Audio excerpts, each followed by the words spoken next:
మన గోపిమూర్తిని ఈరోజు నువ్వు కేవలం ఉపాధ్యాయ వర్గానికే కాదు, ఈ రాష్ట్రంలో ఉన్నటువంటి అన్ని రకాల ఎమ్మెల్సీగా పోటీ చేస్తానని మన మీద నమ్మకంతో ఆయన ఆ రోజు పోటీ చేయడం, మనందరం కూడా రెట్టించినటువంటి ఉత్సాహంతో గోపిమూర్తిని అత్యద్భుతమైనటువంటి విజయాన్ని అందించడం అనేటువంటి మనం మర్చిపోకూడదు.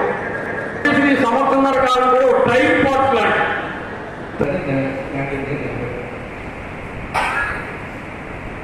మనం ఏదైతే ఎత్తుగడ తీసుకున్నామో ఆ ఎత్తుగడ ఫలించింది ఆ రోజు. గోపిమూర్తి ఫస్ట్ టైం రాష్ట్ర చరిత్రలోనే ఎన్నడూ కానంత మెజార్టీతోటి మన ఎమ్మెల్సీ గెలిపించుకున్నాం.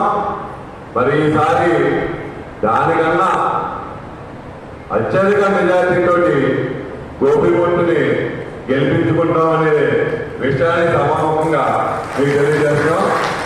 గెలిపించుకుంటాం. అలాగే ఈ కార్యక్రమాలు కార్యకర్తలు, ఉపాధ్యాయులు, పెన్షనర్లు, ప్రజా సంఘాల కార్యసారిగా మన ఎమ్మెల్సీ అభ్యర్థి ప్రకటన చేశారు. వారికి మన జిల్లా పక్షాన రాష్ట్ర సంఘానికి ఉద్యమాభినందనలు తెలియజేస్తున్నాం. ఇప్పుడు ఫిబ్రవరి నెలలో ఎన్నికలు రాబోతా ఉన్నాయి. ఇంకా జూన్ నెలలోనే ఉన్నాం. ఇంకా చాలా సమయం ఉంది. అయినా సరే ఎందుకంటే ముందుగా ఎన్నిక ప్రకటన చేయవలసి వచ్చింది. అలాగే ఎందుకు మళ్ళీ గోపిమూర్తినే అభ్యర్థిగా ప్రకటించవలసి వచ్చింది, గోపిమూర్తిని మళ్ళీ తిరిగి ఎందుకు మనం ఎన్నుకోవాలి అని 3 కీలక అంశాలని మరి రాష్ట్ర ప్రధాన కార్యదర్శి గారు మనకి దిశానిర్దేశం చేశారు. వారికి ధన్యవాదాలు తెలియజేస్తూ మరి జిల్లా పక్షానికి కర్తవ్యాన్ని ఖచ్చితంగా మనందరం కూడా తీసుకుని ఇక్కడి నుంచి బయలుదేరదాం. ఈరోజు లాంచింగ్ ప్రోగ్రామ్ ఘనంగానే జరుగుతూ ఉంది. ఇంకా కొంతమంది మిత్రులు హాజరు కావాల్సింది, వారు కూడా వచ్చి జాయిన్ అవుతారు. గోపిమూర్తి గారికి అభినందనలు తెలియజేస్తూ అవకాశం ఇచ్చినందుకు ధన్యవాదాలు.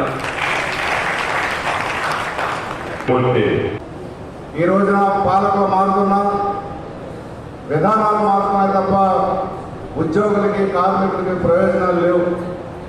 గత ప్రభుత్వంలో మాట్లాడటానికే భయపడుతున్న రోజుల్లో మొట్టమొదటి ఎర్రజెండా ఎత్తి రోడ్డు మీదకి వచ్చి ప్రభుత్వాన్ని దిగ్బంధన చేసినటువంటి చరిత్ర మన యూటీఎఫ్ పక్షానికి. దాని ప్రతినిధిగా గవర్నమెంట్ లెక్చరర్ల సంఘం తరఫున మా సంపూర్ణ మద్దతు ఇప్పుడు కూడా గోపిమూర్తి గారు ఉంటుందని తెలియజేస్తున్నాను. ఎంతో ప్రత్యేకత ఉన్నటువంటి చట్టసభలకి ఒక ఎమ్మెల్సీ అభ్యర్థిగా, అది కూడా యూటీఎఫ్ లాంటి ఒక యూనియన్ తరఫు నుంచి ఒక క్యాండిడేట్గా సెలెక్ట్ అయ్యాడు అని చెప్పంటే మీ అందరికీ తెలుసు, అది గోపిమూర్తి యొక్క సేవాభావం. ఈ రాష్ట్రంలో శాసన మండలిలో గొంతు విప్పగలిగేటువంటి ఒకే ఒక పీడిఎం ఎమ్మెల్సీగా ఈరోజు 2 ఏళ్ల కాలంలో ఆయన తన మార్పును చూపించారని ఎక్కడ కూడా సందేహం లేదు. గోపిమూర్తి గారి అభ్యర్థిత్వాన్ని కులరక్ష పోరాటంలో పశ్చిమ గోదావరి జిల్లా కమిటీ తరఫున మేము సంపూర్ణంగా మద్దతు తెలియజేస్తా ఉన్నాం, మేము బలపరుస్తూ ఉన్నాం. రానున్న కాలంలో గోపిమూర్తి గారిని గెలిపించుకోవాల్సిన బాధ్యత మనందరి మీద ఉంది. అంతకుముందు గోపిమూర్తిని గెలిపించుకోవాల్సిన బాధ్యత